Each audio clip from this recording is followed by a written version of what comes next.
एक बार के लिए जब आप स्वतंत्र देश में पैदा हुए हैं, जिस नैरेटिव के साथ साथ आप बड़े हुए हैं, उसके साथ में आपको एक बार कश्मीर फाइल्स जरूर देख के आनी चाहिए। मैं विशेष रूप से विद्यार्थी वर्ग से यह आह्वान करूंगा कि आप जरूर एक बार कश्मीर फाइल्स जो फिल्म है उसे जरूर देखें।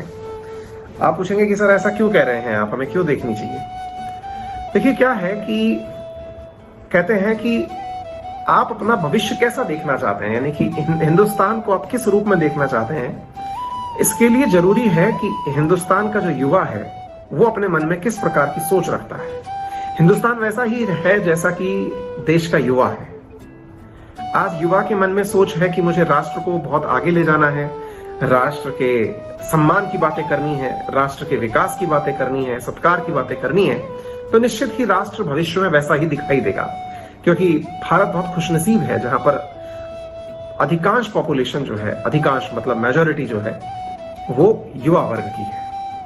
और युवा का आजकल भारत में कोई सीमा नहीं है कि किसी उम्र तक के लोगों को युवा कहा जाएगा। ऐसी स्थिति में जब हम पैदा हुए और हम लोगों को जिस प्रकार का इतिहास पढ़ाया गया या जिस प्रकार की लेखनी हमने देखी, उसमें हमें कश्मीर के बारे में केवल यह सुनने को मिला कि देश की आजादी के बाद कश्मीर भारत में मिलना चाहता था।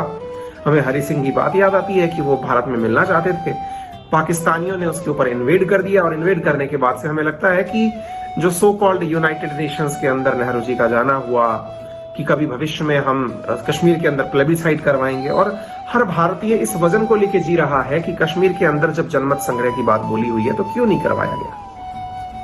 ये तमाम बातें जो आपके आधुनिक इतिहास में आपको पढ़ाई गई, आधुनिक इतिहास में जिन बातों को आप तक पहुंचाया गया, मैं चाहूंगा कि आप एक बार कश्मीर फाइल्स जरूर देखें।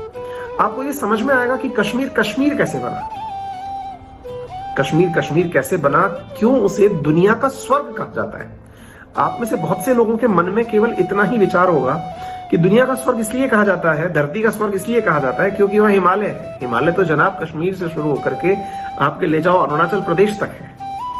तो ऐसी स्थिति में उसी जगह को क्यों कहा गया? बहुत सारी खूबसूरत, कंचनजंगा हमारी बहुत सारी खूबसूरत पहाड़ियां लेकर बैठी हुई है, सिक्किम बहुत खूबसूरत है, हिमाचल बहुत खूबसूरत है, उत्तराखंड बहुत खूबसूरत है,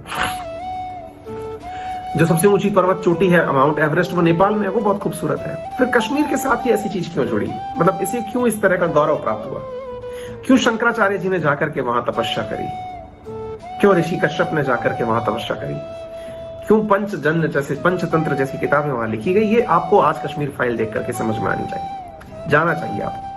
आपको वो नैरेटिव भी समझना चाहिए कि किस प्रकार से एक भारतीय युवा जिसने आजादी के बाद जन्म लिया, जिसने कश्मीरी पंडितों के विस्थापन को केवल अखबारों की सुर्खियों में या चुनाव के वादों में सुना, जिसने कश्मीरी पंडितों की व्यथा को केवल इस तरह से सुना कि हाँ कोई रहा होगा परेशान, देख के आना चाहिए। एक ऐसे देश में विद्यार्थियों को अवश्य रूप से देख के आना चाहिए जहां पर सेक्युलरिज्म को लेकर के बहुत वाद विवाद होता है। एक ऐसे देश में विद्यार्थियों को जरूर उस फिल्म को देख के आना चाहिए जहां पर देश में अल्पसंख्यक शब्द का उपयोग राजनीतिक पार्टियों के द्वारा अपने अपने परिप्रेक्ष्य के हिसाब से कर लिया जाता है।